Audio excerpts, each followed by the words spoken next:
She had a miscarriage. She was arrested. The media blames Georgia's pro-life law. But that's not the truth. You may have seen the headlines. Georgia woman arrested after miscarriage under abortion law. It's gone viral.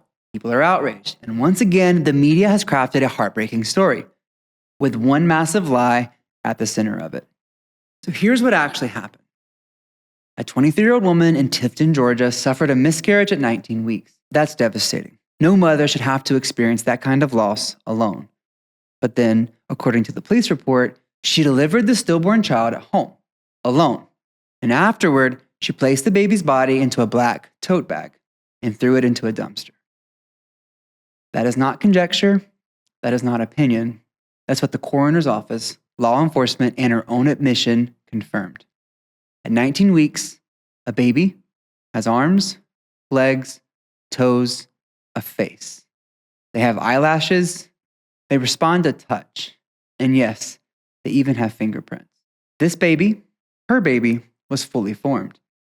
After his or her death, the child was horrifically discarded. That is the real story. But that's not the version the media wants you to hear. Instead, major outlets, along with viral posts across social media, are painting this as a direct consequence of Georgia's heartbeat law.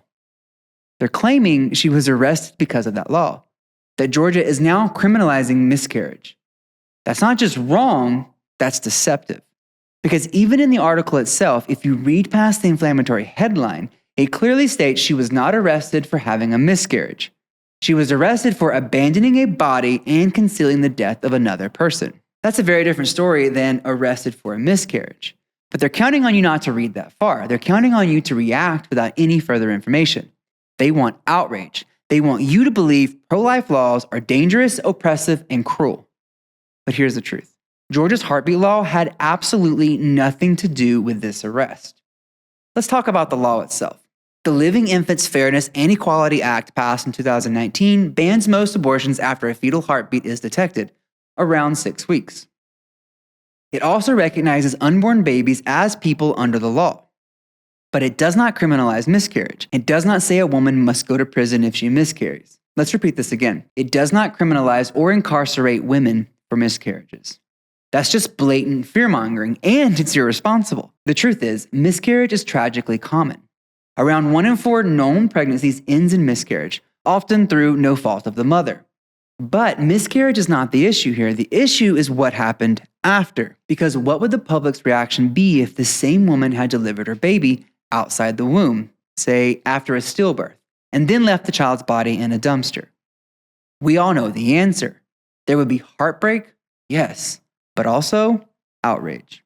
Because we all instinctively know that even in death, that child deserved dignity. That child's life mattered. Why should it be any different just because the baby died in the womb? We understand grief can make people act in ways they normally wouldn't. We know trauma is real. Fear is real. Panic is real. We don't pretend to know what this woman was feeling in that moment. But here's the bottom line. This is not a story about abortion laws gone too far. This is a story about the media hijacking a woman's tragedy to attack pro-life legislation. They don't care about her grief. They don't care about the baby. They care about the narrative. And that narrative is pro-life laws hurt women. That's what they're selling, even if it means twisting the facts, even if it means exploiting a dead child's story to do it. A child was lost, a mother is hurting, and the media is using their pain for political gain. And sadly, that's nothing new. At Cogency Strategic, we've been on the front lines of this fight, watching how the media crafts emotional narratives not to inform, but to manipulate. We saw it in Florida with Amendment 4. From the moment that ballot initiative was introduced, the headlines wrote themselves: restoring rights, healthcare for all, protecting women's freedom.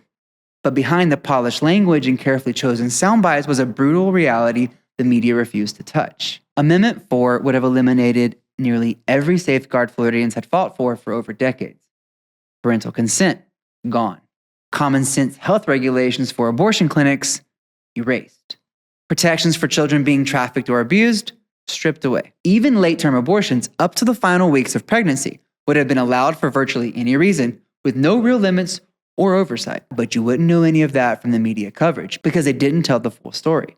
They didn't investigate the implications. They didn't ask tough questions.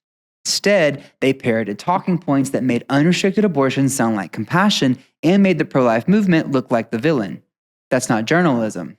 That's propaganda. At Cogency, we refuse to let that narrative go unchallenged. We help lead the strategic messaging that brought the truth to light, partnering with advocates, medical professionals, and everyday Floridians to expose what Amendment 4 really was: a threat to women, a danger to minors, and a gift to abusers hiding behind the law. It worked.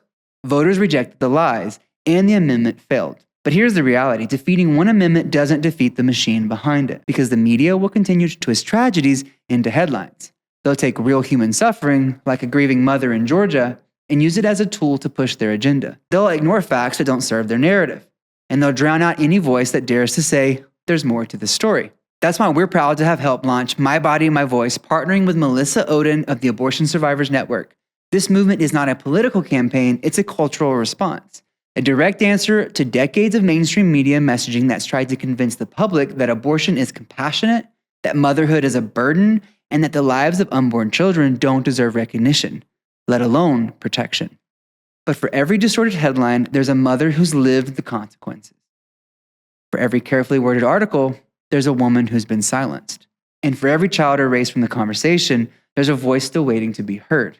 My Body, My Voice exists to amplify those voices. It's a platform where truth comes first, where anyone affected by abortion can speak without fear of being censored, where stories aren't twisted to fit a narrative but honored for what they are: real, raw, and worthy of being told.